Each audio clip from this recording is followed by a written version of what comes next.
Matapos makipaghiwalay sa aking asawa na si Liu Ruyan, bigla akong nanalo ng 50 milyong lottery. Kinabukasan pagkatapos kong makuha ang premyo. Nakita ko siya habang bumibili ako ng damit sa mall. Nakasuot siya ng uniforme ng isang maliit na brand at nag-aayos ng mga paninda. Pumayat siya. Ang baba niya ay kayang manurok. Basta na lang itinali ang buhok. Maganda pa rin siya. May diskwento ba ang damit na ito? Kumuha ako ng isang kamiseta. Sadyang pinababa ko ang aking boses. Sir, 70% off po ito ngayon. Lumingon siya. Sumabit ang kanyang hininga sa lalamunan. Ay, ito pala ang aking dating asawa. Napangiti ako ng malapad. Bakit, hindi mo nakilala ang iyong dating asawa? Ang kanyang ekspresyon ay nagbago mula sa pagkagulat patungo sa pagiging malamig.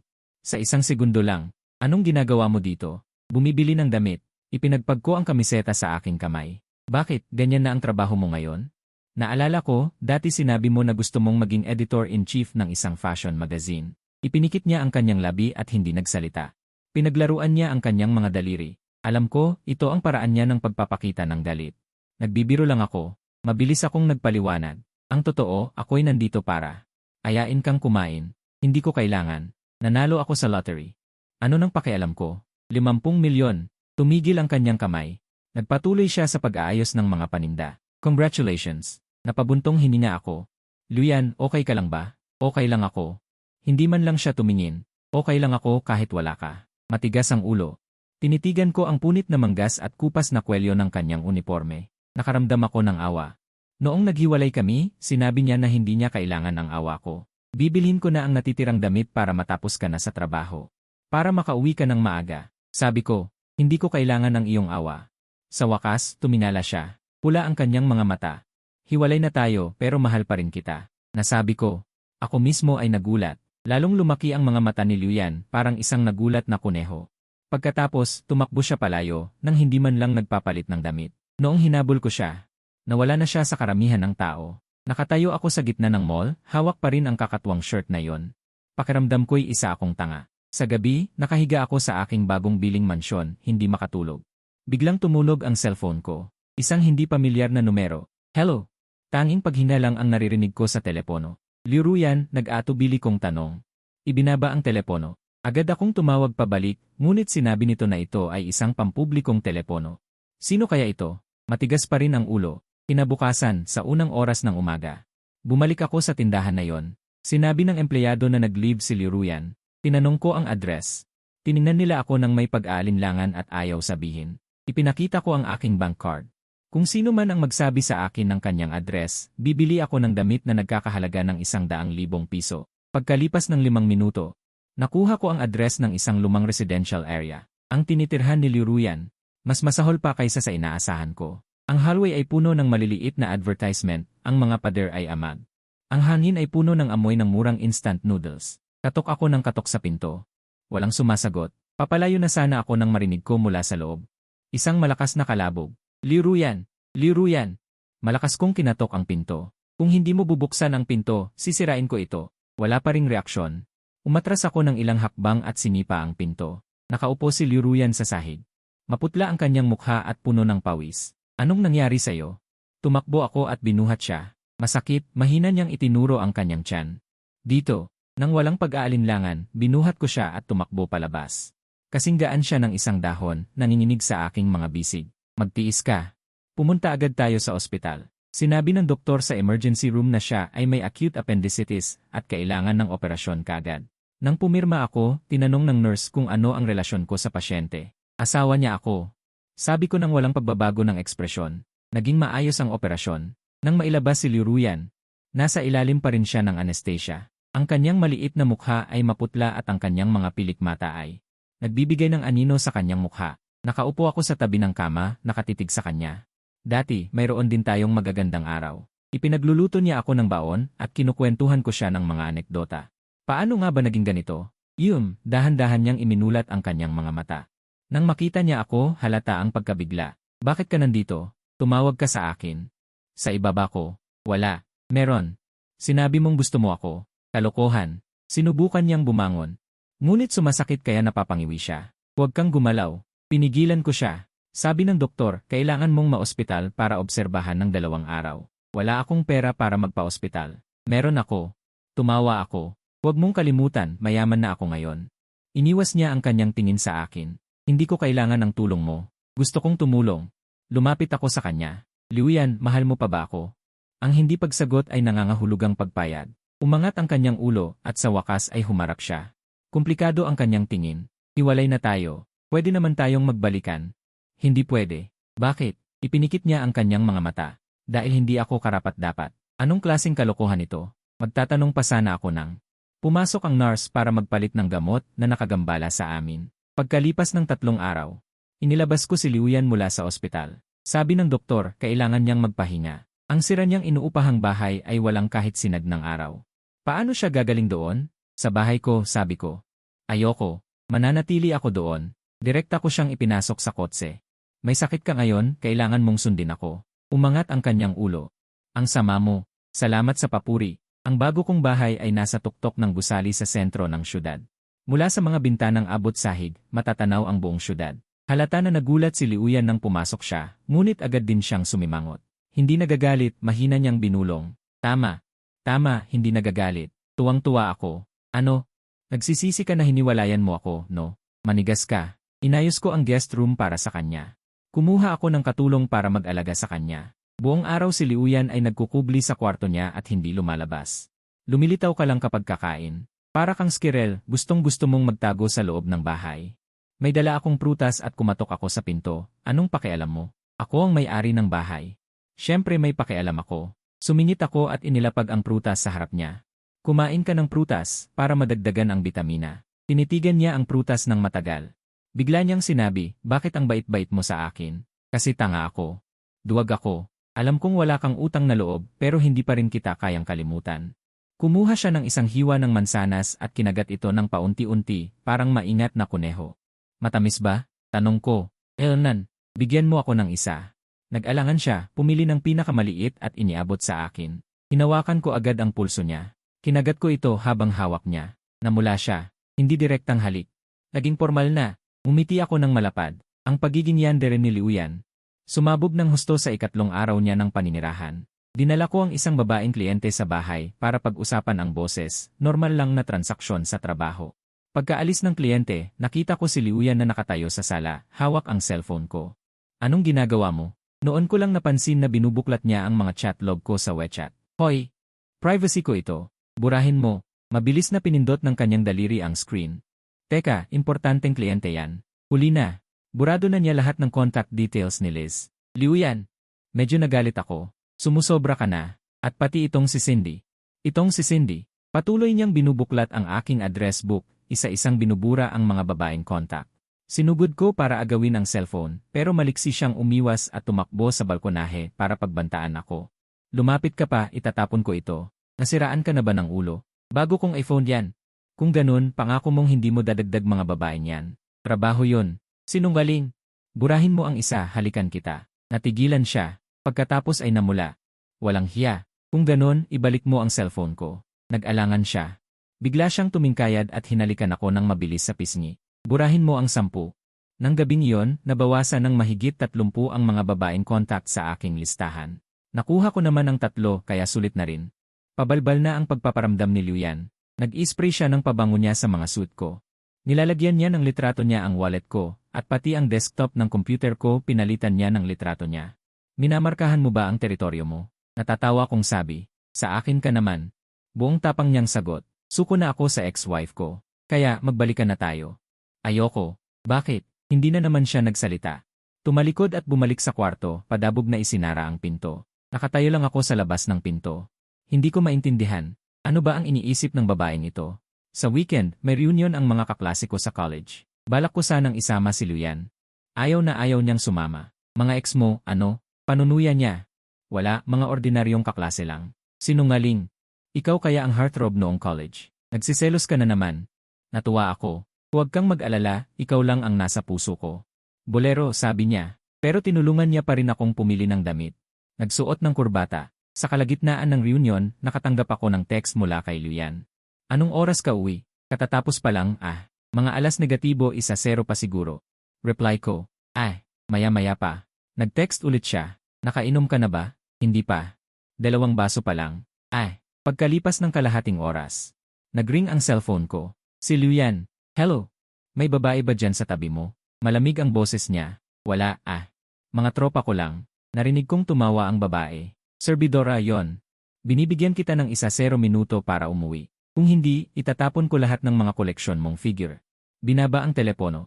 Natulala ako sa cellphone. Naghiyawan ang mga kaklase ko. Anong problema? Nagbabantay ba ang asawa ko? Ex-wife. Napangiti ako ng mapait. Mas masungit pa sa asawa ko. Sabi niya tinitignan ako. Pula ang kanyang mga mata. May pabango ka sa katawan mo. Amoy iyon ng restaurant. Sinungaling. Itinaas niya ang figure. Itatapon ko ito. Huwag. Nagmamakaawa ako agad. Binili ko iyan sa halagang 30,000. Kung gayon, manumpa ka na hindi ka nadadalo sa mga pagtitipon na may babae. Nanunumpa ako na ikaw lang ang mamahalin ko. Ikaw lang. Manumpa ka na hindi mo ako iiwanan kahit kailan. Hindi kita iwanan kahit kailan. Saka lamang niya ibinaba ang figure. Dumikit sa akin. Niyakap ko siya. Ramdam ko na basa ang dibdib ko. Luyan, ano ba ang kinatatakutan mo? Mahina kong tanong. Sumuka siya sa yakap ko. Ayaw niyang magsalita. Nang gabing iyon. Nagising ako sa kalagitnaan ng gabi. Nakita ko si Luyan na nakatayo sa tabi ng kama ko. Diretso akong tinititigan. Nagulat ako. Anong ginagawa mo? Tinitignan ko kung sumusubok kang lumabas ng palihim. Mayabang niyang sagot. Ate, 3:00 na ng madaling araw. Ang mga lalaki nanloloko. Sa hating gabi, hindi ko alam kung tatawa o maiyak. Una kong itinaas ang kumot. Gusto mo bang sumama sa pagtulog para mas makita mo ng malinaw? Akala ko mumurahin niya ako. Hindi ko inaasahan na akyat talaga siya sa kama ko at upo sa kabilang dulo. Patayin mo ang ilaw. Utos niya. Pinatay ko ang ilaw. Sa dilim, ramdam ko na dahan-dahan siyang lumalapit hanggang sa dumikit sa likod ko. Mahal ko. Kung maghahanap ka ng ibang babae, papatayin kita. Pagkatapos ay magpapakamatay ako. Humarap ako sa kanya. Sa dilim, natagpuan ko ang kanyang labi at hinalikan siya. Masusunod, kamahalan. Natigilan si Luyan. Ang 7th araw sa bahay ko. Ang listahan ng mga kontak sa cellphone ko ay ganap nang nag-evolve. Lahat ng babaeng kontak, pati nanay ko, binura niya lahat. Nay, pati ba naman ikaw buburahin? Natatawa kong tiningnan ang ginagawa niya. Hindi ko ba pwedeng ibalik? Seryoso niyang sabi habang mabilis na nag-slide ang daliri sa screen. Pero kailangang gamitin ang cellphone ko para i-save. Anong klaseng katwiran yan? Para hindi ka nakaw. Natatawag sa ibang babae. Umangat ang tingin niya sa akin, kumikinang ang mga mata. Para siyang batang nagtagumpay sa isang kalokohan. Umiling ako. Hinayaan ko siyang magkagulo. Tutal may pera na ako ngayon, kung may kailangan, mahahanap ko kahit sino. Paglabas ko galing sa banyo, nakita ko si Luyan na nakaupo sa kama ko, hawak ang tablet ko. Anong pinapanood mo na naman? Pinunasan ko ang buhok ko habang lumalapit. Umangat ang tingin niya. Komplikado ang ekspresyon. Hinanap mo ako nitong nakaraang 2 taon. Sa tablet. May isang folder sa computer ko, puno ng mga tala tungkol sa paghahanap kay Luyan. Mga pagtatanong, ulat ng pribadong investigador at maging ako pa. Mga post sa iba't ibang forum. Umupo ako sa tabi niya. Mahigit 1 taon akong naghanap tapos sumuko na ako. Bakit ka sumuko? Dahil, tiningnan ko siya. Sa tingin ko, baka ayaw mo talaga akong makita. Mahigpit na hinawakan ng mga daliri niya ang gilid ng tablet. Diretsong namuti. Inabot ko para bawiin pero bigla niyang niyakap ang tablet. Bawal tumingin sa ibang babae.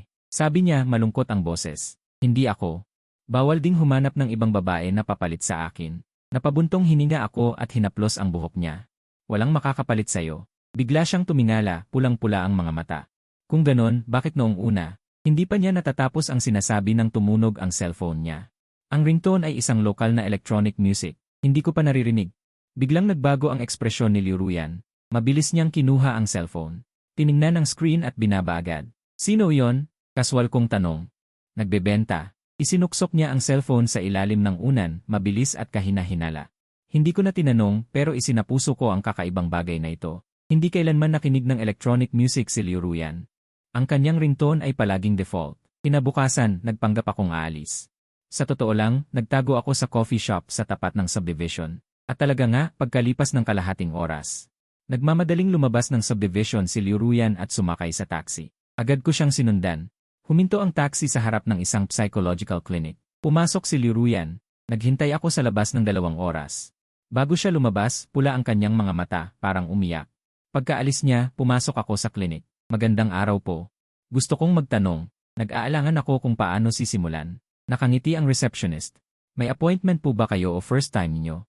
Gusto kong itanong tungkol sa babaeng lumabas kanina, si Luyan. Siya ay, biglang nawala ang ngiti ng receptionist. Pasensya na, hindi namin maaaring ibunyag ang impormasyon ng aming pasyente. Asawa niya ako. Ang nakasulat sa kanyang medical record ay Lee. Wala akong masabi. Napilitan akong umalis. Pagtalikod ko, lihim kong kinuha ang aking cellphone at naghanap. Habang tumatagal, lalong bumibigat ang aking loob. Emosyonal na kawalang tatag, takot na iwanan, magulong pagkakakilanlan sa sarili. Bawat isa ay parang naglalarawan kay Liuruyan. Pag-uwi ko sa bahay, nagluluto ng noodles si Liuruyan sa kusina. Sumandal ako sa hamba ng pinto, tinitingnan ang abalang likod niya. Kumikirot ang puso ko. Saan ka pumunta ngayon? Sadyang tanong ko. Natigilan ang likod niya. Namasyal. Wala lang. Wala akong nakitang gusto ko. Hinahalo niya ang noodles sa kawali. Matigas ang kanyang boses. Hindi ko siya pinuna. Lumapit ako at niyakap siya mula sa likod. Ruyan, mayroon kang anumang bagay na maaari mong sabihin sa akin. Nahulog ang kutsara sa kanyang kamay sa kawali. Ruyan, mayroon kang anumang bagay na maaari mong sabihin sa akin. Ang kutsara sa kanyang kamay. Nahulog sa kawali. Tumalsik ang mainit na sabaw at pumula ang kamay ko. Pasensya na. Taranta niyang hinawakan ang aking kamay para tingnan. Hindi maitago ang ginto sa kanyang mga mata. Ayos lang, binawi ko ang aking kamay. Hindi masakit. Kinagat niya ang kanyang labi, biglang sabi. Luyan, hindi na tayo pwedeng magpatuloy ng ganito. Anong ibig sabihin mo? Aalis na ako dito. Tumalikod siya at pinatay ang apoy. Hiwalay na tayo. Hindi ito nararapat. Bakit mo pa binura ang kontak ko?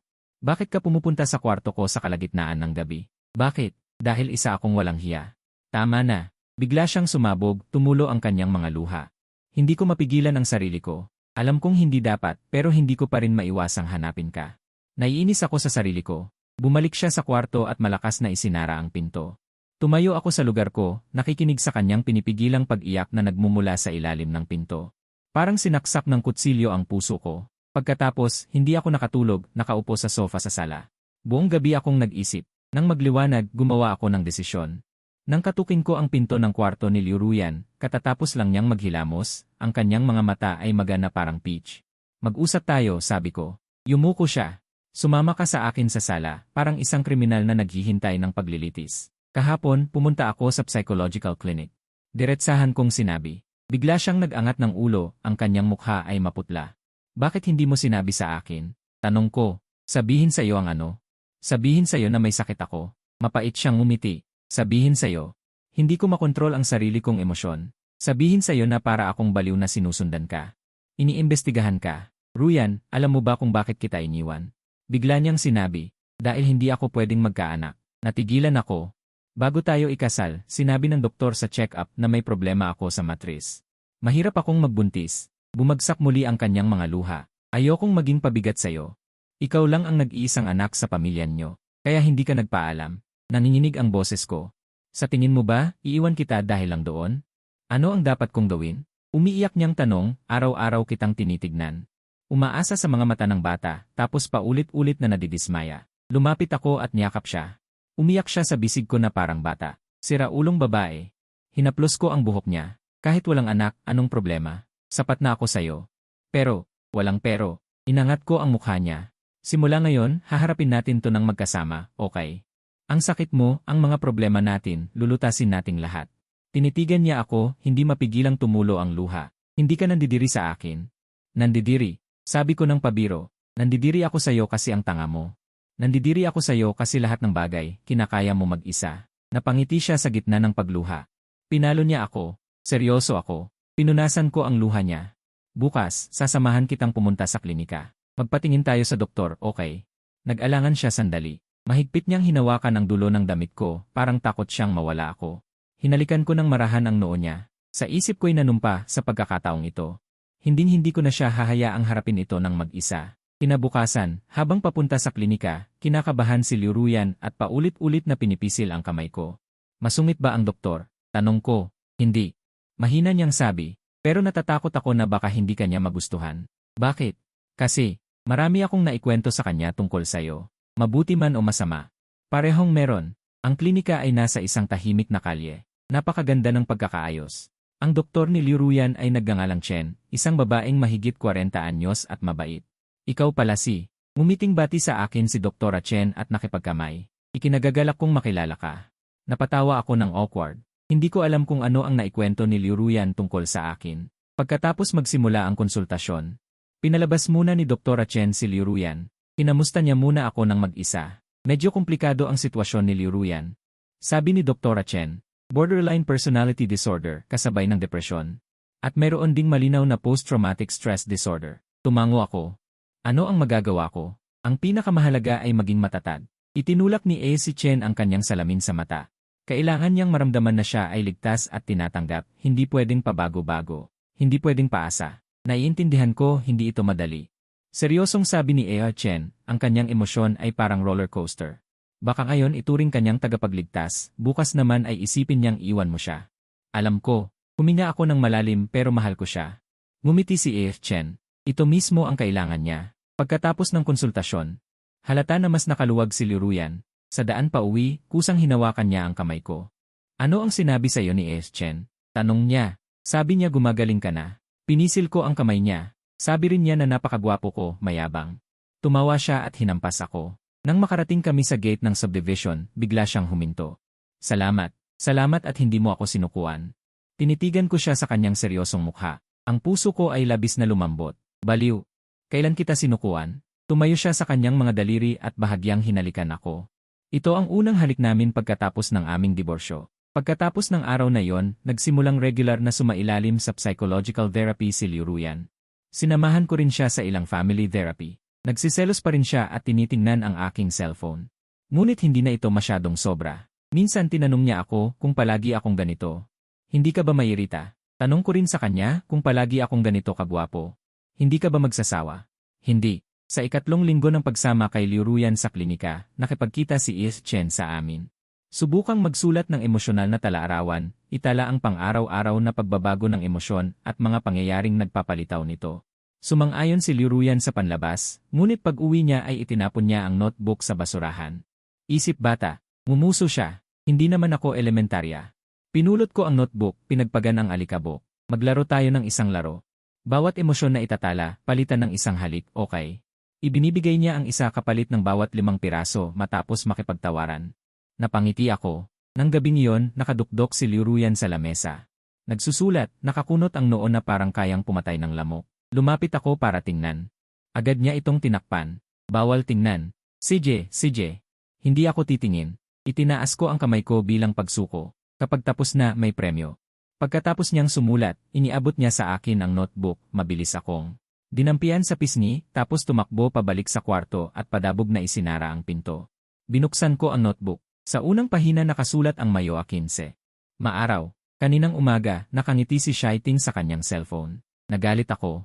Ibinagsak ko ang kanyang tasa ng kape. Napansin ko kalaunan, nanonood pala siya ng video ng pusa.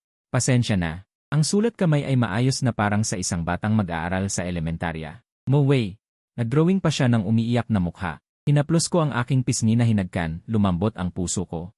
Kinabukasan, sa agahan, napansin ko sa pulso ni Liu Ruyan. May nakalagay na elastikong banda. Ano ito? Tanong ko.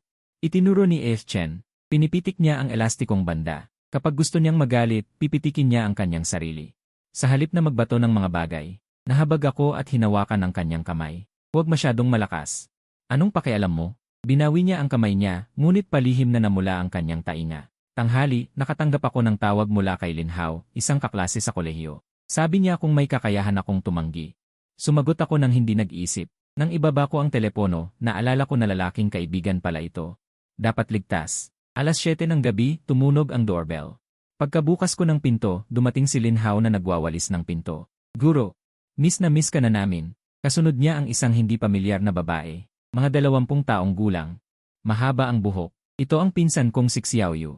Gusto niyang makita at maranasan ang buhay ng isang mayaman. Kumindat si Lin Hao. Naghinala ako. Sigurado, may narinig akong kalabog mula sa likod. Ang libro sa kamay ni Liu Ruyan. Nahulog sa lupa. Ito si Lin Hao, tingnan si Liu Ruyan. Tumingin din sa akin. Napakalaki Liu Ruyan. Hindi ako nagbago ng ekspresyon. Nanlaki ang mga mata ni Liu Ruyan, ngunit hindi niya itinanggi. Lumapit siya, hinawakan ang braso ko, at kumapit ang kuko niya sa laman ko. Kumusta? Ngumiti siya, nang angatog ang boses. Pilit akong ngumiti para ipaalala sa'yo. Sumasakit ang braso ko, pero kailangan ko pa rin ngumiti. Halika, pumasok kayo at umupo sa mesa. Nagpakita ng labis na pagiging maalalahanin si Liu Ruyan, walang tigil sa paglalagay ng ulam sa plato ko at pagbuhos ng tubig. Pinupunasan ang bibig. Natulala si Lin Hao. Guro, Ang ganda naman ng buhay may asawa mo. Nagtatakang tanong ni Xiaoyu. Ate Liruyan, gaano na kayo katagal kasal? 3 taon. Hindi nagbago ang ekspresyon ni Liruyan. Wow, mahal na mahal niyo pa rin ang isa't isa. Matamis na umiti si Liruyan. Pero kinurot ng husto ang kamay ko sa ilalim ng mesa. Muntik na akong mapatalon sa sakit. Kailangan ko pa ring piliting mumiti. Napakaganda ng aming relasyon. Pagkaalis ng mga bisita, biglang nagbago si Liruyan. Binitawan ang kamay ko. Pumunta sa silid. Ruyan, hinabol ko siya. Nakikipaglaro lang ako sa'yo. Itinaas niya ang kanyang baba upang hindi ka mapahiya sa harap ng iyong mga kaibigan. Tumawa ako. Liruyan, kapag nagsisinungaling ka, kukurap ka rin. Agad niyang tinakpan ang kanyang mga mata. Hindi ah. Sinamantala ko ang pagkakataon para yakapin siya. Aminin mo, mahal mo pa rin ako.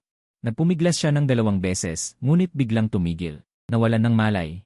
Natatakot ako. Sa anong natatakot? Natatakot sa'yo. Naiwan mo ako tulad nila. Halos hindi marinig ang kanyang boses. Kinabahan ako. Sila, umiling si Liruyan. Ayaw nang magsalita pa. Nang gabing iyon, napakatahimik niya at maagang bumalik sa kanyang silid. Sa kalagitnaan ng gabi, nagising ako at nakita ko siyang nakakubli sa gilid ng aking kama, parang isang pusang dumidikit. Dahan-dahan ko siyang binuhat at inihiga sa kama, at sa kanyang pagkahimbing, sumiksik siya sa aking bisig. May binubulong sa kanyang bibig, alis din. Kinabukasan.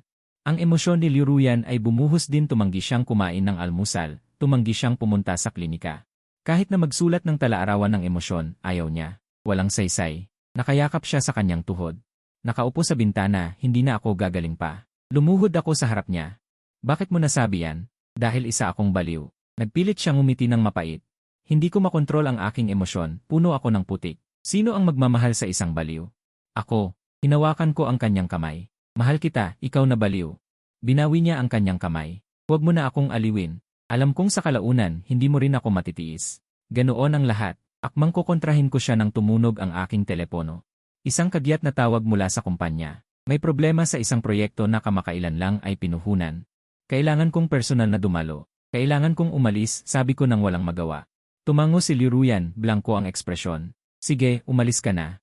Bago ako lumabas, lumingon ako sa kanya. Ang sikat ng araw ay tumatagos sa bintana. Tumama sa kanya, ngunit parang tumatama sa isang eskultura ng yelo. Walang init. Ang mga gawain sa kumpanya ay magulo. Naging abala ako hanggang 9:00 ng gabi bago ako nakawala. Binuksan ko ang aking telepono.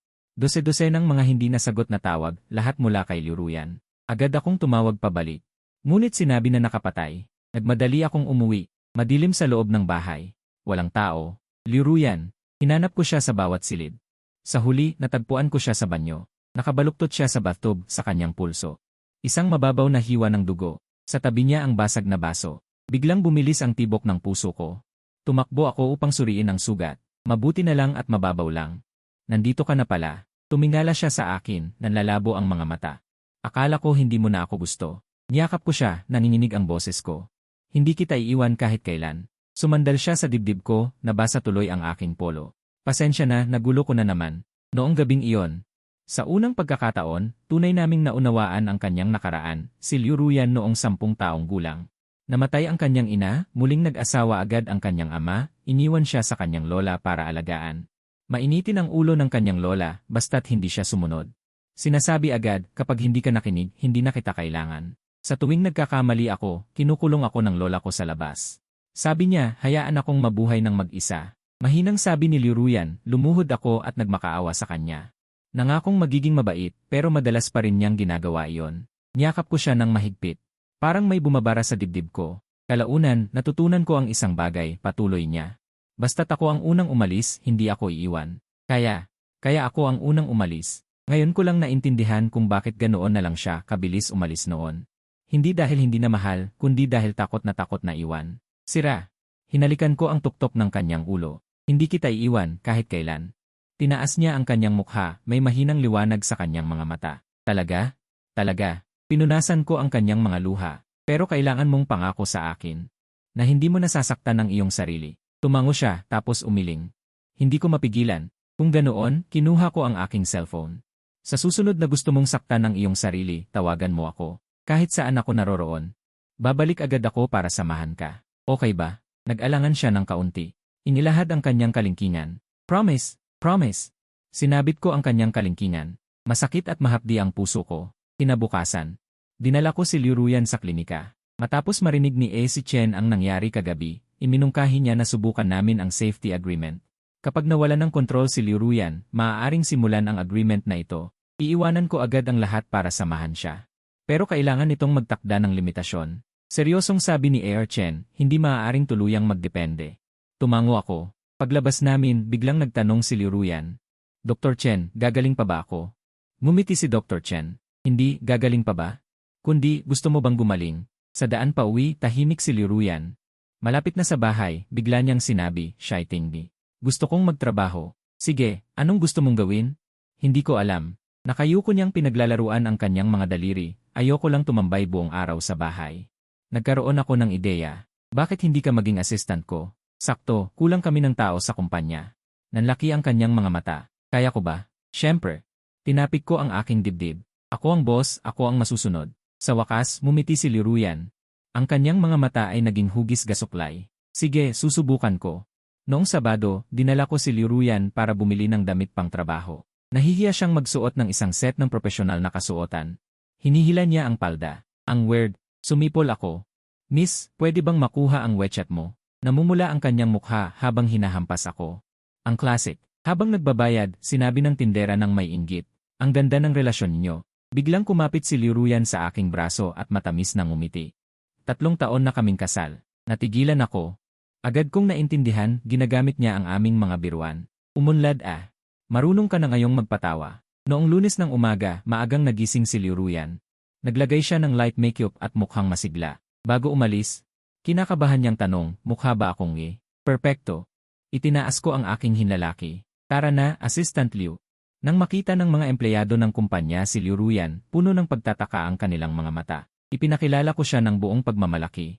Ito ang aking asawa, si Liu Ruyan, ang bagong sales assistant. Magandang ngumiti si Liu Ruyan habang kinukurot ang kamay kong kinukurot niya. Pagkatapos ng morning meeting, mahina siyang nagreklamo, hindi mo man lang sinabi. Gusto mo bang magpanggap akong asawa mo? Biro ko. Saka, mangyayari rin naman yon balang araw. Inirapan niya ako. Pero lihim siyang napangiti. Nang mananghalian kami, lumapit si Lisa ng marketing. Nag-report siya ng trabaho. Isa siyang maganda at maputing babae na mahilig magpaganda ng buhok habang nagsasalita.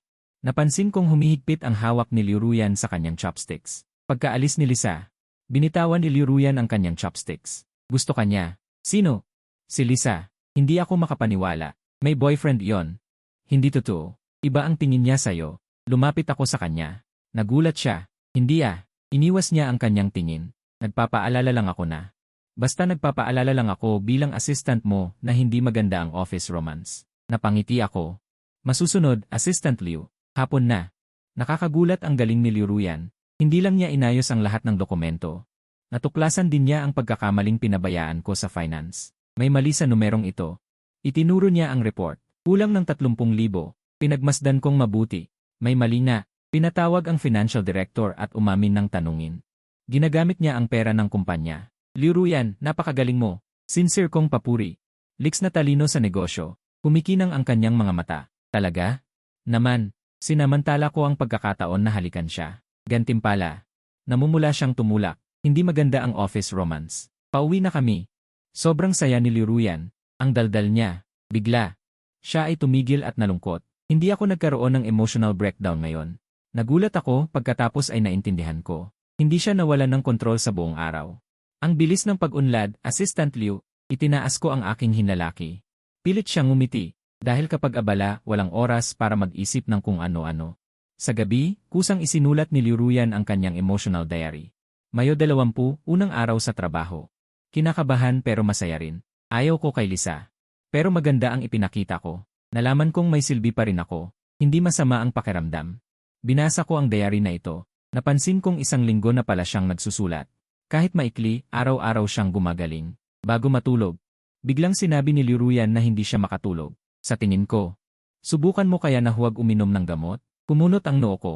Bakit? Gusto kong hindi ako mahilo. At saka, naglaro siya sa kanyang mga daliri habang nakayuko. Gusto kong bumuti sa sarili kong paraan. Nag-alangan ako. Tanungin ko muna si Chen bukas, ha? Tumango siya. Sumandal siya sa balikat ko. Pagkatapos patayin ng ilaw, pinakinggan ko ang kanyang pantay na paghinga. Halo-halo ang nararamdaman ko. Itong matigas ang ulo pero marupok na babae ay nagsusumikap sa kanyang sariling paraan. Ikalawang araw ni Liu Ruyan bilang assistant ko, kumalat na sa kumpanya ang mga chismis tungkol sa amin. Mga 7 o 8. Ang pinaka-imposible ay sinabi nilang binayaran ko raw ang isang estudyante sa kolehiyo at binigyan ko siya ng trabaho. Gusto mo bang maglabas ako ng pahayag? Tanong ko kay Liu Ruyan habang nanananghalian. Sabihin mo na lang na ex-wife kita. Humihigop siya ng sabaw nang marinig iyon, nabulunan siya. Hindi pwede. Bakit? Nakakahiya. Nakayuko siyang sumisipsip ng sabaw. Ikinahihiya ba na hiwalay ako? Ibinaba ko ang chopsticks ko. Nakakahiya bang maging hiwalay sa akin? Hindi. Nagmamadali siyang namula. Ako. Hindi ako karapat-dapat sa'yo. Eto na naman tayo. Ang mga salitang nagpapababa sa sarili. Kapag nanggaling sa bibig niya, parang sumisikip ang dibdib ko. Inabot ko at pinunasan ang gilid ng kanyang bibig. Liu assistant, samahan mo ako sa pagbisita sa isang kliyente mamayang hapon. Sinong kliyente? Malaking kliyente. Misteryoso akong ngumiti.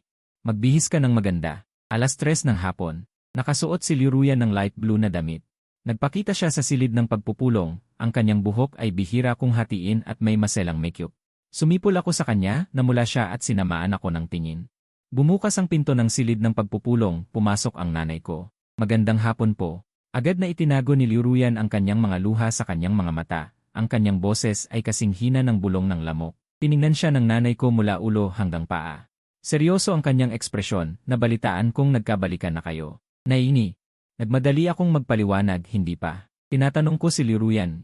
Pinutol ako ng nanay ko, ang kanyang tingin ay nakatuon pa rin kay Liu Ruyan. Pinaglalaruan ni Liu Ruyan ang kanyang mga daliri. Pumuti ang kanyang mga buko. Tita, magkatrabaho lang po kami. Talaga? Tinaas ng nanay ko ang kanyang kilay, kung gayon, bakit sa kumpanya? Kumakalat ang balita na nagsasama na kayo. Namutla agad ang mukha ni Liu Ruyan. Aawatin ko na sana. Biglang tumawa ang nanay ko. Tama na, huwag ka nang magpanggap. Ang mga bagay sa pagitan niyong dalawa, hindi ko ba malalaman? Kumuha siya ng isang kahon ng alahas mula sa kanyang bag. Itinulak niya ito sa harap ni Liu Ruyan. Ito ay para sa magiging manugang. Ingatan mo ito. Tulalang tinitigan ni Liu Ruyan ang jade bracelet sa loob ng kahon. Bigla na lamang tumulo ang kanyang mga luha.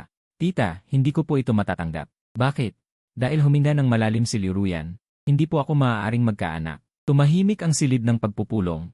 Ang ekspresyon ng nanay ko ay nagbago mula sa pagkagulat, naging awa, at sa huli ay bumuntong hininga. Anak, ang gusto ko ay manugang, hindi isang makina ng pagpaparami. Mas lalong umiyak si Liu Ruyan. Lumapit ako at niyakap siya. Sumandal siya sa aking balikat at humikbi. Tulad ng isang batang nakaranas ng maraming pagdurusa. Nay, bakit ka biglang naparito? Iniba ko ang usapan. Para bisitahin si Liu Ruyan. Si Liu Ruyan ay nasa estado pa rin ng pagkabigla. Mahigpit niyang hinahawakan ang kahon ng alahas sa kanyang kamay. Ngayon, hindi ka na makakatakas. Tinurot ko ang kanyang ilong. Gusto ka na ng nanay ko. Kinagat niya ang kanyang labi. Shiting ni. Talaga bang pwede? Naman, hinalikan ko siya sa kanyang noo. Ngunit ngayon, kailangan muna nating lutasin ang isa pang problema. Anong problema? Itinuro ko ang labas ng pinto, lahat ng empleyado ay nakikinig ng palihim. Napansin lamang ito ni Liu Ruyan. Ang loob at labas ng pinto ay puno ng mga nag-uusyoso. Siya. Si Wu Zelian ay bumalik sa opisina. Pagkatapos ng araw na yon, tila may bahagyang pagbabago kay Liu Ruyan. Hindi na niya masyadong madalas tinitingnan ang aking cellphone. Tila kakaunti na rin, sabi ni Ea Chen na ito ay senyales ng paggaling, ngunit pakiramdam ko. May itinatago siyang malaking plano. Biyernes ng hapon, dumating sa kumpanya ang isang hindi inaasahang bisita. Ang aking dating kasintahan na si Suen. Shiting, matagal na kitang hindi nakita. Nakasuot siya ng mga mamahaling damit. Maayos ang kanyang makeup at iniunat ang kamay para hawakan ang aking braso. Umatras ako ng isang hakbang. May kailangan ka. Nabalitaan kong yumaman ka, kaya dumalaw ako. Matamis siyang ngumiti. Bakit, hindi mo ba ako imbitahan para uminom ng kape? Tatanggihan ko na sana siya. Nang pumasok si Liu Ruyan na may dalang kape. Nang makita si Suen, umikot ang panghalo sa kanyang kamay, muntik nang matapon ang kape. Sino siya? Tinitigan ni Suen si Liu Ruyan. Asawa. Liu Ruyan. Nang hindi ko ipinapakita ang aking reaksyon, nanlaki ang mga mata ni Liu Ruyan, ngunit agad ding nakabawi. Ibinaba ang kape, lumapit sa akin, at natural na hinawakan ang aking braso. Hello, sino ka? Suen. Dating kasintahan ni Shiting, mapanuksong sabi ni Suen. Noong una halos magpakasal na kami. Muntik na akong mabulunan. 3 buwan lamang naman kaming naging magkasintahan. Humigpit ang daliri ni Liu Ruyan sa aking braso, ngunit nanatili ang kanyang ngiti sa kanyang mukha. Talaga? Hindi nabanggit ni Shiting ang tungkol sa inyo. Nagbago ang ekspresyon ni Suen. Siguro masyado siyang nasaktan. Tutal, ako ang nakipaghiwalay sa kanya. Hindi ko na talaga kaya pang makinig. Suen, ano ba talaga ang kailangan mo? Ay, na pala. Kumuha siya ng imbitasyon mula sa kanyang bag, magpapakasal ako sa susunod na buwan. Sana makapunta kayo. Kinuha ko ang imbitasyon, ang kamay ni Liuruyan. Halos mapisa na ang aking laman. Pagkaalis ni Suen, agad na binitawan ni Liuruyan ang aking kamay. Bumalik sa opisina at malakas na isinara ang pinto. Agad akong sumunod sa kanya. Nakita kong parang baliw nitong pinupitik ang goma sa kanyang pulso, si Ruyan. Hinawakan ko ang kanyang kamay. Huwag ganyan, mas maganda pa siya sa akin. Totoo ba? Tanong ni Liuruyan na namumula ang mga mata. Mas maganda ang katawan sa akin. Sino? Suen. Napailing ako habang natatawa. Para siyang isang sikat na personalidad sa internet. Mas maganda ka. Nagsisinungaling ka. Inilayo niya ang kanyang kamay. Sobra siyang kumpiyansa, sobra siyang elegante. Niyakap ko siya ng mahigpit. Gusto ko ang pagiging baliw mo. Nagpumiglas siya ng kaunti. Biglang tumigil. Ruyan, nakakatawa ba ako? Hindi nakakatawa. Kaibig-ibig. Muntik ka na talagang magpakasal sa kanya noon? Nagsisinungaling siya. Nagpaliwanag ako ng walang magawa. 3 buwan lang kaming nag-date. Hindi pa nakilala ang mga magulang. Tumahimik si Liuruyan saglit at biglang sinabi. Pupunta ako sa kasal niya. Isusuot ko ang pinakamagandang damit. Maglalagay ako ng pinakamagandang make-up para makita niya kung sino ang tunay na panalo. Itinaas niya ang kanyang ulo, nagningas ang mga mata niya sa determinasyon. Hindi ko mapigilang tumawa. Sige, lahat ng gusto mo. Nang gabing iyon, bihirang kusang magsulat si Liuruyan ng talaarawan ng kanyang damdamin. Hunyo 1-0. Dahil sa paglipat ng pagmamahal, nakita ko ang dating kasintahan ni Xiaoting. Hindi ako masaya. Pero pinili niya ako. Medyo nagmamayabang. Yes. Parang gusto ako ng nanay niya. Binuklat ko ang kanyang talaarawan, napansin ko ang kanyang sulat. Paparami ng paparami ang ayos, at paparami ng paparami ang positibo ang mga nilalaman. Sabi ni Chen, ito ay senyales na gumagana ang pagpapagamot. Sa katapusan ng linggo, dinala ko si Liuruyan para bumili ng damit na isusuot sa kasal. Sinukat niya ang isang pulang damit at lumabas. Sobrang ganda niya na hindi ko maalis ang aking paningin. Ano sa tingin mo? Umikot siya. Sobrang revealing. Kumunot ang noo ko. Bukas ang likod hanggang sa baywang. Mali ang nasukat mo. Umiti siya ng mayabang. Magpapalit ako. Hindi. Gusto ko ito, iginiit niya. Gusto kong makita ng lahat na ang asawa ni Xiaoting ay napakaganda sa huli. Pwede tayong magkasundo. Pwede niyang bilhin ang bestidang ito, pero kailangan may kapares na jacket.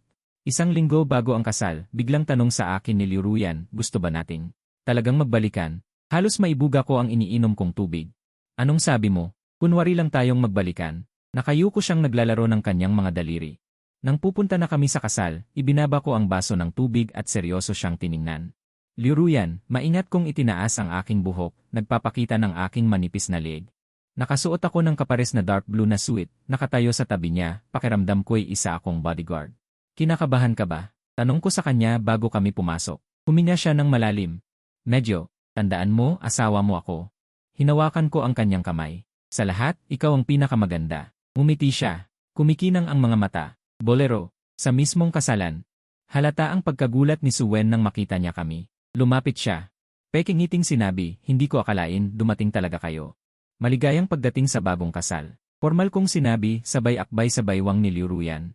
Pakilala ko, ito ang aking asawa, si Liuruyan. Ngunit nanatili pa rin ang ngiti sa kanyang mukha. Pagkatapos ng seremonya ng kasal ay ang hapunan. Kami ay pinaupo sa isang mesa kasama ng mga estranghero. Naging maayos ang pag-ugali ni Liuruyan sa buong gabi. Mahusay siyang magsalita, hindi mo akalaing isa siyang yandere na magde-delete ng contact number ko. Mahusay kang umarte Papunta sa banyo, mahina kong panunuya sa kanya. Tinarayan niya ako. Sino bang umaarte? Ganito talaga ako. Talaga ba? Sino kaya ang nagbasag ng baso ng kape ko noon? Iyon ay. Namula ang kanyang mukha. Iyon ay espesyal na pagkakataon. Nakangiti kong hinalikan ang kanyang noo. Kahit anong ugali mo, gusto ko.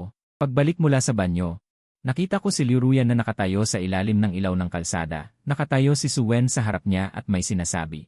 Mabilis akong lumapit, narinig kong sinabi ni Suen na parabang. Pinulot niya ang mga basurang ayaw ko na. Bahagyang nanigas ang likod ni Liuruyan, ngunit kalmado ang kanyang boses. Ganoon ba? Bakit ako ang pinili niya, hindi ikaw? Ngumisi si Suen, dahil tanga siya, mas pinili pa niya ang hindi mas maganda. Mas maganda? Biglang tumawa sa akin si Liuruyan, 3 beses mo lang ba ipinaayos ang ilong mo? O 2 beses nagpadagdag ng baba? Nagbago ang ekspresyon ni Suen, ikaw. Anong problema sa akin? Itinagilid ni Liuruyan ang kanyang ulo, nagtataka lang ako. Kung totoo ba ang pangalang ginamit mo sa kasal mo? Naaalala kong nagpalit ka ng pangalan. Dahil sa panloloko, natigilan ako. Kakanina ka pa ba dyan? Kanina lang. Pigil ang tawa ko, Liu assistant, nagtatago ng galing. Umuso siya, sino ba naman kasi nagsabing tanga ka? Bigla ko siyang niyakap. Sinabi sa kanyang tainga, magpakasal ulit tayo, seryoso ako. Natigilan siya, ano? Sabi ko, magpakasal ulit tayo. Pumalas ako sa kanya, tinitigan ang kanyang mga mata. Hindi eyeliner, totoo yan. Ang kanyang mga mata ay biglang lumuha, hindi ka nandidiri sa akin. Nandidiri, natatawa kong sabi, nandidiri dahil masyado kang cute. Nandidiri dahil masyado kitang mahal. Yumakap siya sa akin, nabasa ng kanyang luha ang aking sweet. Kung ganoon kailangan mong pangakuan ako ng isang bagay. Anong bagay? Tinitigan ko ang kanyang pisngi na nagliliwanag sa kalusugan, ayaw kong maging negatibo. Sa nakalipas na isang buwan, ang kanyang emosyon ay talagang nakakagulat na stable. Sa trabaho, siya ay tutok at mahusay, pagkatapos ng trabaho, nag-aaral pa siya ng mga recipe. May pag-unlad, sinabi pa ni A.S. Chen na ang kanyang pag-unlad ay maituturing na isang textbook level na kaso ng paggaling. Pero sa kalaliman ng ika-6 na gabi, nagising ako sa isang pigil na hikbi. Nakalukot si Liu Ruyan sa gilid ng kama, at ang lastiko sa kanyang pulso ay nag-iwan na ng marka ng dugo. Ruyan, inabot ko ang switch ng ilaw at nagulat sa kanyang maputlang mukha. Bigla siyang nag-angat ng ulo. Ang kanyang mga mata ay parang lawang winasak ng malakas na ulan. Nanaginip ako ng masama. Napanaginipan kong kinulong ako ni Lola sa labas. Bumubuhos ang ulan. Kumakatok ako, walang tigil na kumakatok pero walang tumitingin. Niyakap ko ang kanyang nanginginig na katawan at nang hawakan ko ang kanyang likod, puno ito ng malamig na pawis. Para siyang kumapit sa isang nagliligtas buhay na dayami. Sumiksik sa aking pajama, shouting, hindi mo ako iiwan, di ba? Hindi kailanman. Tinanong ko ang kanyang tuliro na noo kung gusto niyang kumain ng kalahating tableta. Bigla niya akong itinulak. Hindi, kaya ko ito kontrolin. Habang sinasabi ito, muli niyang itinutok ang kanyang lastiko. Pilit kong hinawakan ang kanyang pulso. Huwag kang ganyan. Mag-usap tayo. Pag-usapan natin kung paano ako nagkasakit na naman. Tumindi ang kanyang boses. Nagsisisi ka na ba? Iniisip mo bang hindi na ako gagaling? 3:00 ng madaling araw, sumiklab ang pinakamainit na pagtatalo namin mula nang magsama kami. Sa huli, nagdabog siya at nagtago sa silid-aklatan, ang buong silid ay nagkalat. Nagpadala ng mensahe kay Air Chen. Mabilis na dumating ang stress response. Reaksyon sa paghinto ng gamot, pagbabalik ng emosyon. Magpapatuloy ito ng 2 hanggang 4 na linggo. Kailangang bantayan ang kaligtasan. Sa pagliwanag ng araw, natuklasan ko na si Liu Ruyan ay nakatulog sa kanyang mesa, na may album ng larawan na nakabukas sa harap niya. Iyon ang kinuha ko sa dingding ng lumang bahay pagkatapos mamatay ang kanyang lola. Si Liu Ruyan sa larawan. Humigit kumulang 7 o 8 taong gulang, nakasuot ng uniforme ng paaralan na malinaw na mas malaki ng isang sukat, walang ngiti sa kanyang mukha na dapat taglay ng isang bata. Dahan-dahan kong isinara ang album, ngunit ginising ko siya. Iminulat niya ang kanyang mapulang mga mata. Ang unang salita ay, hindi ba ako pwedeng pumasok sa trabaho ngayon? Siyempre, hinimas ko ang kanyang buhok. Anong gusto mong kainin? Ipagluluto kita. Umiling siya. Itinuro ang isang punit at idinikit na larawan sa album. Ito ang nanay ko. Ang tanging litrato na magkasama. Ang mukha ng babae sa larawan ay malabo, ang makikita lamang ay ang tabas at ang katulad na kapaligiran kay Liu Ruyan. Noon ko lang napansin ang mga fingerprint na naiwan sa sulok ng larawan na paulit-ulit na hinahaplos. Hinanap ka ba niya pagkatapos? Kinukutwot ng mga kuko ni Liu Ruyan ang gilid ng litrato nang wala sa sarili. Noong ako'y 12 taong gulang.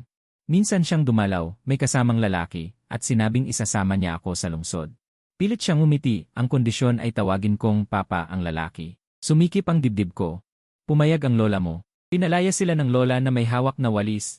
Bigla siyang tumawa, ang ngiting iyon ay nakapangilabot, ngunit kinulong niya ako sa labas ng bahay ng gabing iyon. Sabi niya, katulad ako ng nanay ko, walang utang na loob. Niyakap ko siya ng mahigpit. Ngunit nadama ko ang tulis ng kanyang kaluluwa. Sa sandaling ito, napakalinaw sa akin na ang mga sugat na iyon ay hindi pa gumaling. Basta tinatakpan niya lang ng gamot at pagkukunwari. Gabing iyon, gusto kong kumain ng sweet and sour ribs. Pagdating ko sa opisina, napagtanto ko na ito ay karugtong na problema ng financial loophole. Ang dating direktor, si Zhao Ming, na naglustay ng pondo, ay tinanggay ang mga impormasyon ng kliyente. Ngayon, 3 partner ang sabay-sabay na naghain ng pagwawakas ng kontrata. Nagmamadaling tumawag si President. Bulong ng legal director, magpinsan sina Zhao Ming at Su Wen. Pumalabog ang dibdib ko. Sinong Su Wen? Yung nagbigay ng imbitasyon noong nakaraang buwan. Inabot niya sa akin ang screen capture ng CA. Sa larawan, nag-uusap sina Zhao Ming at Su Wen sa isang coffee shop. Kitang-kita sa mesa ang mga dokumento ng aming kumpanya. Pagkatapos kong ayusin ang krisis, hating gabi na. Nagmadali akong umuwi, ngunit nakita ko ang isang nakakatakot na tanawin. Nakaupo si Liuruyan sa gitna ng mga basag na porselana. Dugo ang dumadaloy sa kanyang pulso, may mga gumugulong na botelya ng alak sa tabi niya. Liuruyan, sumugod ako. Napansin kong hawak pa rin niya sa kaliwang kamay niya ang litrato ng kanyang ina, na halos punit-punit na. Sa emergency room, tahimik lang si Liuruyan habang tinatahi ng doktor ang kanyang sugat. Hanggang sa sinabi ng nurse na kumuha ng gamot ang kamag-anak, bigla niyang hinawakan ang laylayan ng damit ko.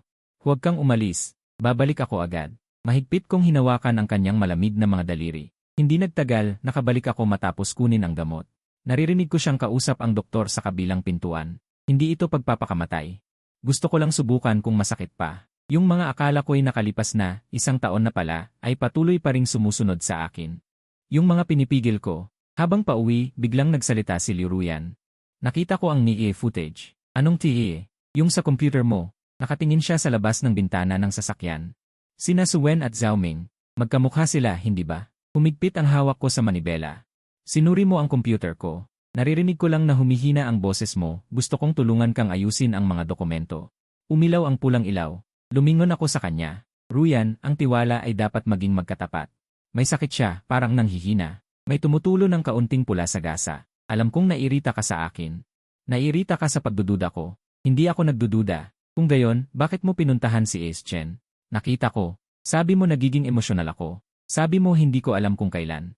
Ako muling mababaliw. Doon ko lang naintindihan ang pagkasira niya ngayon. Kung saan nagmula, nagbago ang kulay ng ilaw. Itinabi ko ang kotse. Binuksan ko ang cellphone ko at ibinigay sa kanya. Tignan mo lahat ng history ng chat. Kinagat niya ang kanyang labi at hindi gumalaw. Hindi siya makatingin. Napangiti ako ng mapait dahil alam mo naman talaga na hindi kita ipagkakanulo. Nanginginig siyang nag-swipe ng ilang beses sa screen. Kung hindi, siguro nasa bisig ko na ako. Nakakainis. Hirap. Sa sandaling iyon, ako'y parehong nag-aalala at nagpapasalamat. Hindi bababa sa kaya niyang umiyak. Hindi katulad noon na kinikimkim niya ang lahat sa kanyang puso. Nagiging mga insektong naninira sa sarili. Noong ika-negatibo 1-0 kaarawan ko, walang emosyon ang kanyang mga mata. Pinuntahan niya ako at sinabing ilalayo niya ako. Sinigawan siya ni Lola na huwag mahiya. Sinabing isa siyang puta. Mahigpit niyang kinurot ang braso ko. Kalaunan, sinabi ng pulis na marami siyang utang. Ipinagbili siya ng lalaking iyon. Ang lahat ng dugo sa katawan ko ay nanigas. Sumandal siya sa dibdib ko, tahimik na tumutulo ang luha. Shaking, natatakot ako. Natatakot ako na sa huli ay magiging katulad din ako niya. Hindi mangyayari yon. Hinalikan ko ang kanyang maalat na luha. Nandito ako. Nandyan si Ace Chen. Palagi kaming sasamahan ka. Dahan-dahan siyang kumalma sa aking mga bisig. Naging pantay ang kanyang paghinga. May mainit na soy milk sa mesa. Magandang umaga. Lumingon siya at mumiti sa akin. Mayroon pa ring dark circles sa ilalim ng kanyang mga mata. Nag-file ako ng leave. Ngayon ang follow-up check-up. Tumama ang sikat ng araw sa kanyang payak na mukha. Ang pagkasira kagabi ay parang isang bangungot. Ngunit nang siya'y tumalikod, nakita ko ang gasa na bahagyang nakalitaw sa ilalim ng manggas ng kanyang kamiseta. Iyon ang ating pinagsamahang sugat, nakikita man o hindi, sa muling pagpapacheck up. Binago ni Ace Chen ang plano ng paggamot, nagmungkahi ng gamot na may mas kaunting side effect. Katulad ng pagkatapos tanggalin ang cast sa bali, mas kailangan niya ng unti-unting pagpapacheck up kaysa makakita ng isang malaking bungkos ng sunflower. Sabi niya pupunta siya sa isang lugar. Pumarada ang sasakyan sa liblib na sementeryo. Hinila niya ako papunta sa harap ng isang walang pangalang lapida, dahan-dahang ibinaba ang bulaklak. Ma, ito ang asawa ko, si Shiting. Nagulat akong tumingin sa kanya. Ito ang unang beses na kusang loob niya akong dinala sa puntod, at unang beses din na tawagin akong asawa. Lumuhod siya para punasan ang lapida, mahina ngunit matatag ang boses, okay na ako ngayon. May nagmamahal at nangangalaga sa akin, hindi na ako makukulong sa labas. Inipan ng hangin ang ginintuang talulot ng sunflower.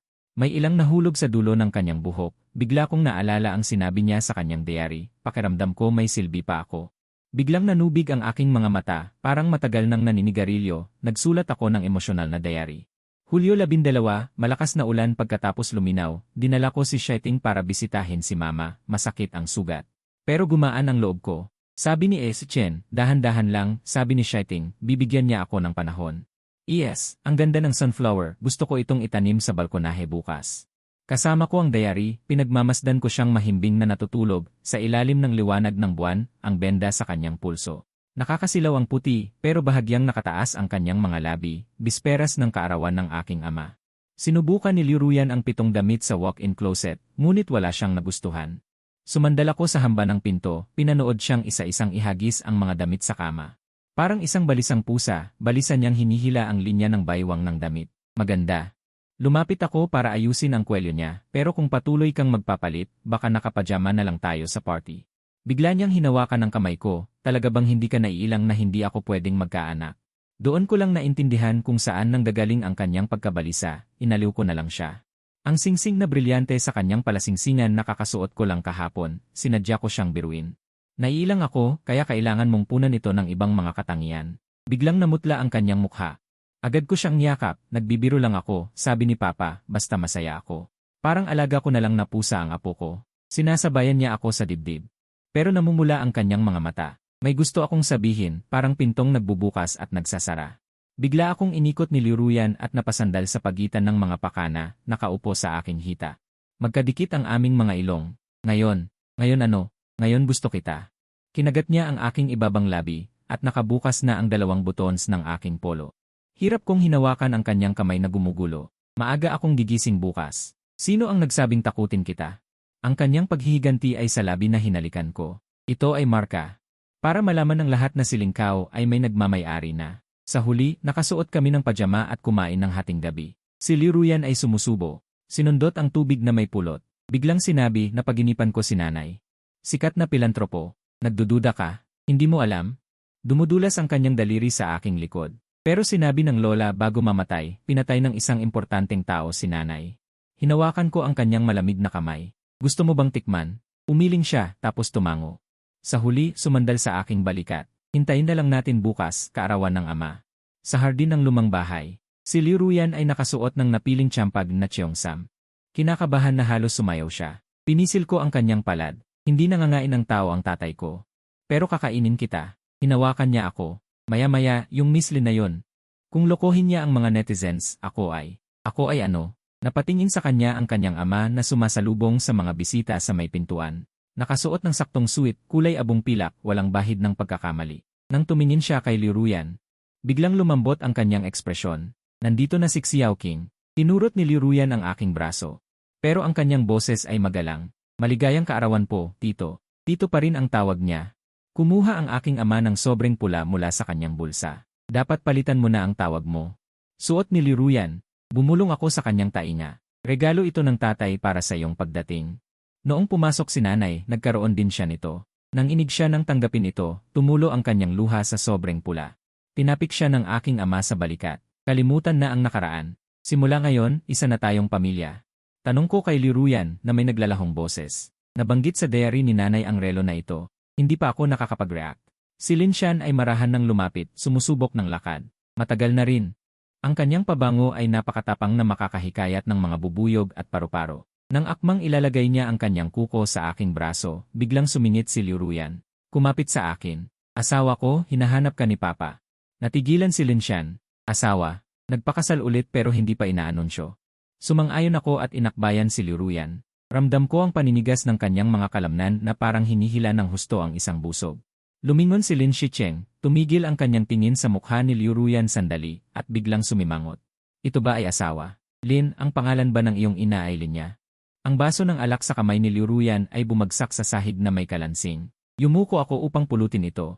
Ngunit nakita ko ang kanyang binti na nanginginig ng husto. Nang muli akong tumingala, naibalik na ni Lin Shicheng ang kanyang ngiting panlipunan. Nagkamali ako ng tao. Paumanhin, sa huling bahagi ng piging. Si Liruyan ay parang isang puppet na inalisan ng kaluluwa. Sa daan pa uwi, nakatitig lamang siya sa labas ng bintana ng kotse. Hanggang sa pumasok ako sa isang hindi pamilyar na daan. Saan tayo pupunta? Sa wakas ay nagsalita siya. Alamin ang katotohanan. Lumiko ako papasok sa lumang distrito ng lungsod.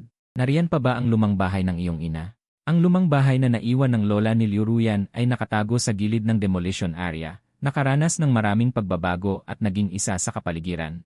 Binuksan niya ang pinto gamit ang ekstrang susi. Sumalubong sa amin ang amoy ng amag. Tumagos ang sinag ng buwan sa sirang bintana. Tumama ito sa lumang mesa ng kape kung saan nakalagay ang isang kahon ng biskwit na nababalot ng alikabok. Ang mga gamit ng kanyang ina ay hindi itinapon ng kanyang lola. Nanginginig na binuksan ni Liuruyan ang kahon, kinuha ang isang kupas na talaarawan. Lumuhod kami sa ilalim ng sinag ng buwan at binasa ito.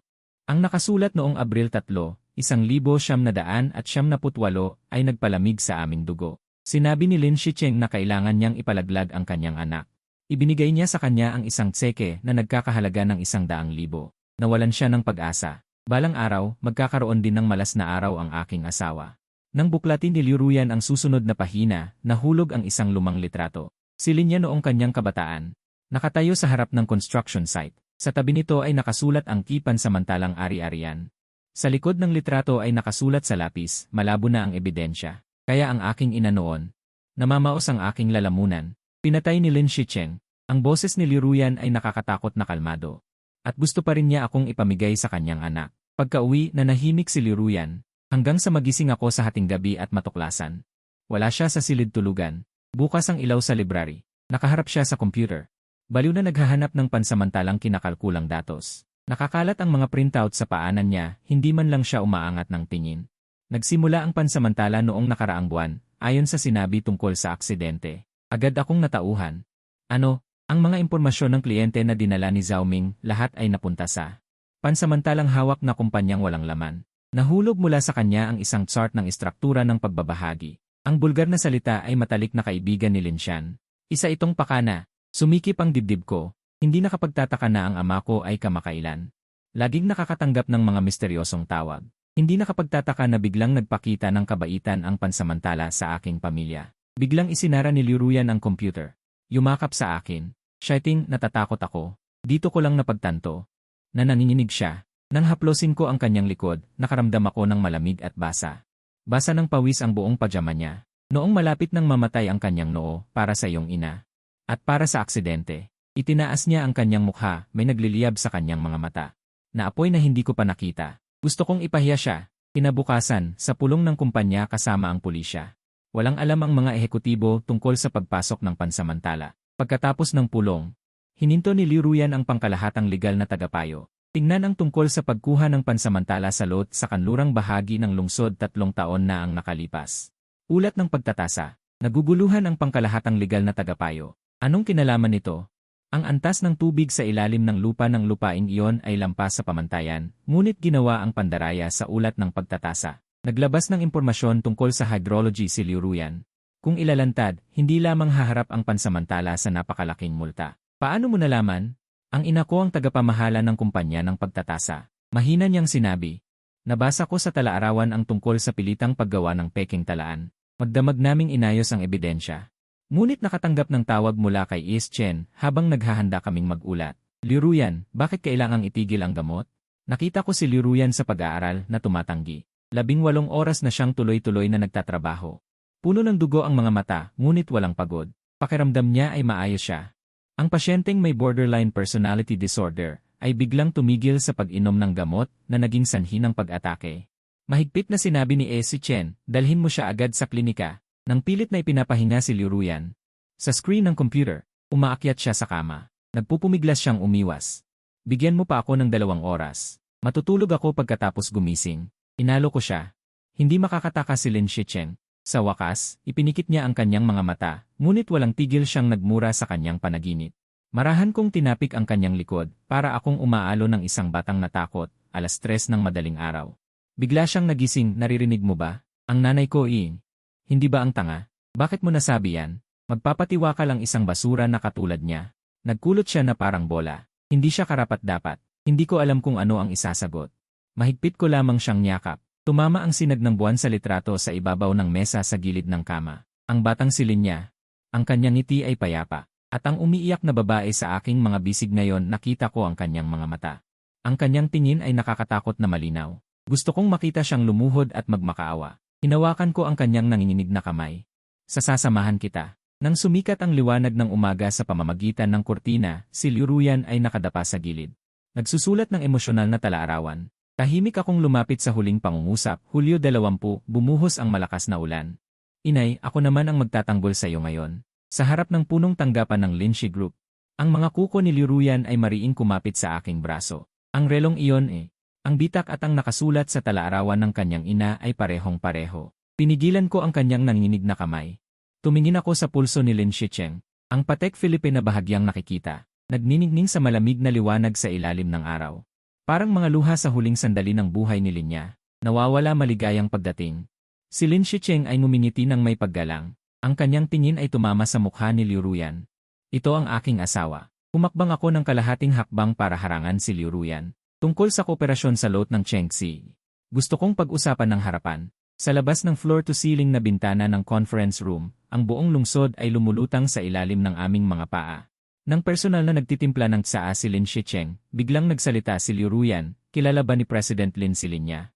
Tumulog ang kopa ng tsaa nang tumama ito sa lamesa. Hindi nagbago ang ekspresyon ni Lin Shicheng. Parang isang accountant, ang nagpatiwakal ilang taon na ang nakalipas. Abril 3, 1978. Ang boses ni Liu Ruyan ay kasinggaan ng balahibo. Binigyan siya ng 100,000 tseke. Para ipalaglag ang bata. Ang ngiti ni Lin Shicheng ay nanigas sa kanyang mukha. Sinubukan kong itulak ang tablet sa kanya. Naroon ang mga nascan na kopya ng talaarawan ni Linya at ang ulat ng temperatura ng tubig. Ang huwad na ulat ng pagtatasa sa lot ng Chengxi. Ang accountant na pumirma ay si Linya. Panginikil, malamig na umisi si Lin Shicheng. Isang walang kabuluhang salita ng isang taong nagtagumpay. Agdag pa natin ito. Lumantad si Liu Ruyan na may nakakasakit na tono, sinisiraan ang nasa likod ng mga eksena. Si Lin Shicheng noong bata pa, nagtatalong mga boses. Hindi dapat sirain. Maghintay ka na lang na linisin ito ng anak mo. Malamig na tumayo si Lin Shicheng at tumawa ng malakas. Ikaw pala yon, ang hamak na bastardo. Ang paghina ni Liu Ruyan ay biglang bumilis. Ngunit habang hawak ang kanyang malamig na kamay, naramdaman ko ang kanyang mabilis na pagtataksil sa bayan. Parang sasabog. Lin, pag-usapan natin ang isang kasunduan. Itigil mo ang pagbili sa kumpanyang nalulugi. Pananatilihin naming sekreto ang mga ito. Sa anong batayan? Yumuko si Lin Shicheng para lumapit. Batay sa pamimilit 20 taon na ang nakalipas. Batay dito, binuksan ko ang homepage ng Securities Regulatory Commission. Ang huwad na pagtatasa at labis na antas ng tubig sa lupa ay sapat na para bumaba ang presyo ng stock ng Lin Group sa loob ng 3 araw. Naningkit ang mga mata ni Lin Shicheng at biglang inabot ang pulso ni Liu Ruyan. Nang harangin ko ito, pinindot niya ang alarm sa ilalim ng mesa para pigilan sila. Sumara ang pinto ng elevator sa huling segundo. Muntik nang maipit ang paa ni Liu Ruyan ng kamay ng bodyguard. Sa underground parking garage, tumatakbo si Liu Ruyan habang tinatawagan si Ear Chen. Kailangan ng ilantad ngayon. Kalma ka muna. Inagaw ko ang cellphone. Ayon sa plano, dapat muna akong. Naghintay ako ng 20 taon. Puno ng dugo ang kanyang mga mata. Nanginginig ang kanyang bibig. Tinawag niya akong hamak na bastardo. Narinig mo ba? Sa kanto ng parking garage, biglang sumulpot ang 3 lalaki. Hinawakan ko si Liu Ruyan. At nagtago sa distribution room. Sa dilim, nanginginig siya, naggangalit ang kanyang mga ngipin. Habang papalapit ang mga yabag sa labas ng pinto, sabi ni S. Chen, kung hindi, papatayin ko siya. Lumaki ang kanyang mga mata sa dilim. Talaga. O pagkatapos lumayo ang mga yabag, nakisalamuha kami sa mga tao sa mall. Papasama ng papasama ang kalagayan ni Liu Ruyan. Habang tumatawid sa kalsada. Muntik na siyang sumuway sa pulang ilaw. Nang hilahin ko siya pabalik, bigla siyang sumigaw. Huwag kang matakot sa akin. Napalingon ang mga dumadaan. Nakaupo siya sa bangketa. Na may pusong wasak at hindi maintindihan na hitsura. Mama, patawad. Lola, nagkamali ako. Huwag mo akong tignan, Junior. Sa pilitan ko siyang niyakap. Sumakay ng taxi pauwi. Sa taxi, umiiyak siya saglit, tumatawa saglit. Ilang beses tumingin ang driver sa rearview mirror. Pagdating sa bahay, nakangiwi siyang tumawa. Sa ganitong paraan, makikita ko si nanay. Sa gitna ng napakaraming labaha. Sabay kaming nadulas sa madulas na tiles. Nagpupumiglas siya sa bisig ko, puro dugo ang ilong at katawan niya. Sa huli, nanghihina siyang natumba. Bakit hindi mo ako hayaang mamatay? Dahil humihikbi ko siyang niyakap. Hindi na kita maaaring mawala pang muli. Pagdating ni Dr. Chen, si Liu Ruyan ay nakaranas na ng labis na pag-inom ng gamot. Na nagdulot ng pagkawala ng malay. Matapos niyang suriin ang mga gamot, biglaan siyang uminom ng malaking dosis matapos huminto sa pag-inom ng gamot.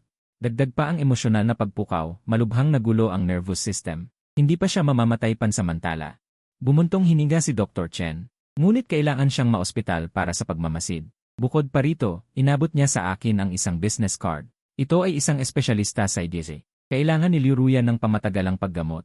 Nakita ko sa kama si Liu Ruyan na nakabaluktot sa posisyon ng sanggol. Ang benda sa kanyang pulso ay tumatagas ng nakasusulasok na dugo. Sa bedside table ay nakalagay ang diary ni Jin Zhao. Ang huling linya ay hindi pa tapos. Hulyo 21, nanay, natagpuan ko na siya. Ngunit tila nagiging ikaw rin ako. Sa ikatlong araw sa ospital, sinamantala ni Liu Ruyan ang pagkakataong. Hindi napansin ng nurse at tinanggal ang e-tube. Nagtago siya sa aparador, sumisigaw at hindi pinapalapit ang sinuman. Umupo ako nang nakataas ang mga binti sa harap ng aparador, binabasa sa kanya ang The Little Prince sa kabilang panig ng pintuan. Hanggang sa nagtanong siya sa garalgal na boses, ano ang nangyari sa rosas pagkatapos? Lumabas ka at tingnan mo mismo. Mahina kong sinabi. Bumukas ang pinto ng aparador. Ang kanyang mga mata na puno ng dugo ay kumikinang sa dilim. Pangit ba ako? Sobrang pangit. Inabot ko ang kamay ko para punasan ang luha sa kanyang mukha, ngunit gusto ko siya. Ang kanyang mapait na ngiti ay nagpapaalala sa akin ng batang babae sa litrato 20 taon na ang nakalilipas na nakasuot ng uniforme sa kolehiyo na mas malaki sa kanya. Nang gabing iyon, sa wakas ay natulog siya sa kama sa ospital, ngunit mahigpit niyang hinawakan ang aking daliri. Sa tuwing sinusubukan kong bawiin ang aking kamay, nagigising siya. Sa ika-4 na araw, dumating ang emergency report mula sa Liling Group. Si Liling Cheng ay biglang na-ospital dahil sa cerebral hemorrhage. Pansamantalang sinuspinde ni Liling ang lahat ng plano sa pagkuha. Ikaw ang may gawa nito. Komplikado ang tingin ng ama habang binubuksan si Liu Ruyan sa kama. Umiling ako, ganti ito. Tumahimik ang ama sandali, biglang sabi, lupain ng Chengxi. Noon, pinaalalahanan ko siya tungkol sa problema sa tubig sa ilalim ng lupa sa lungsod ng pansamantala. Ano? Kaming tatlo ay magkaklase sa kolehiyo. Itinago ng ama sa akin ang singsing ng kasal. Pagkamatay ng iyong ina, niligawan ni lungsod ng pansamantala si Linya. Bahagyang nanginig ang pilik mata ni Liu Ruyan. Pagkaalis ng ama, tumingin siya sa kisam. Kaya, pag-ibig ang motibo sa krimen, hindi mahalaga. Hinawakan ko ang kanyang kamay. Mabuhay ka ng maayos, iyon ang pinakamagandang pagganti sa iyong ina. Lumingon siya sa akin. Sa wakas ay may pagmamahal sa kanyang mga mata. Natatakot ako.